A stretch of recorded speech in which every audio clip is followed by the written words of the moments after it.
Hello, November is National Alzheimer's Awareness Month. It's the most common form of dementia with no cure. As it progresses, it worsens a person's ability to think or remember, disabling them to do things for themselves. But new research is showing there are ways to reduce your chance of being diagnosed with Alzheimer's. Here to talk with us more about that is dementia expert Kim Buttram, who's also Vice President of Health Services Silverado Memory Care. Thank you so much for stopping by the show. Now, you have exciting news for us in the advancement of Alzheimer's. Please tell us. So thank you, and you need to know that we're very excited at Silverado to be here and be able to talk about what has really changed in terms of Alzheimer's disease.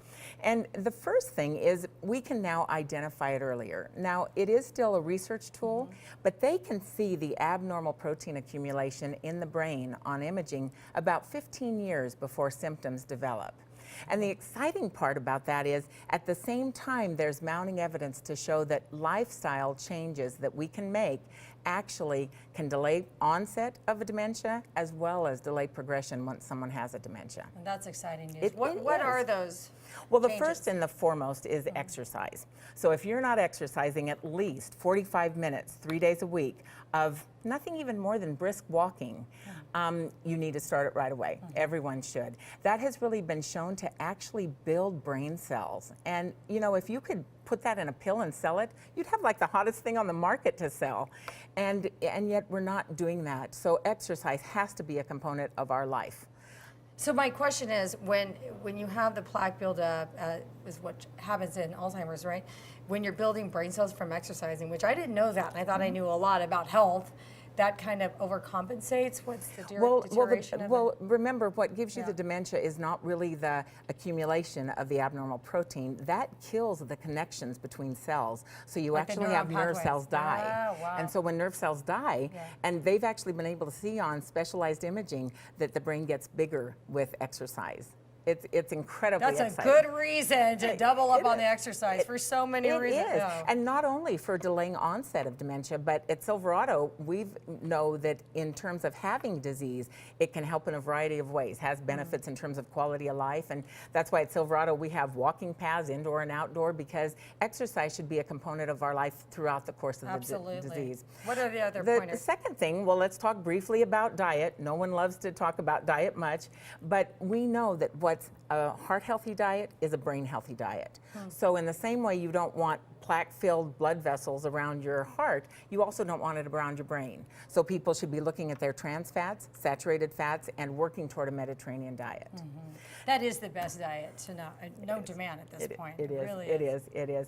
And then the third thing, and I think this is really very exciting too, is think about activities that can, again, build brain. All right, so many people might think, oh, I love to do weekly crossword puzzles and I'm building my brain. That's not actually what's been found to be as helpful in building brain. The kinds of activities you want to do are things that are novel and new. So if you're one who does a weekly crossword puzzle, you're probably building vocabulary, but what you should be doing is changing it up.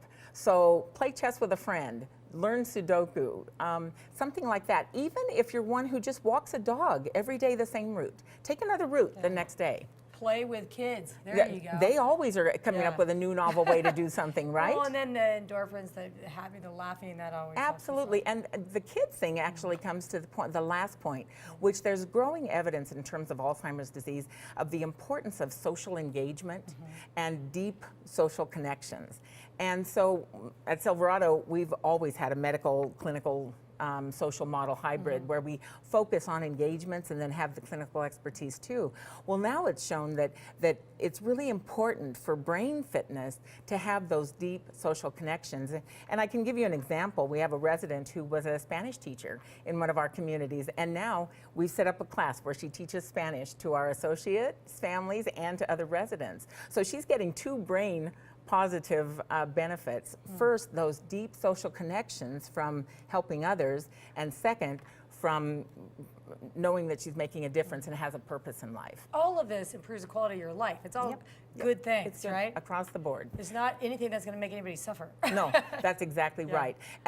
But you can know that there is growing evidence to really show that if you're worried about developing Alzheimer's, and I know as a boomer, we have a silver tsunami that's coming, and so all of us should be out and getting that 45 minutes of exercise 3 times a week, and eating appropriately, a heart-healthy diet, and making sure we are doing things that we're doing novel activities, or at least old activities in new ways. Right. And then last, that we're developing those strong social connections. Again, it sounds like just better living. It does. Better quality of life. Exactly Thank right. you so much for those tips. My Thank you for pleasure. stopping by. My pleasure. Thank you.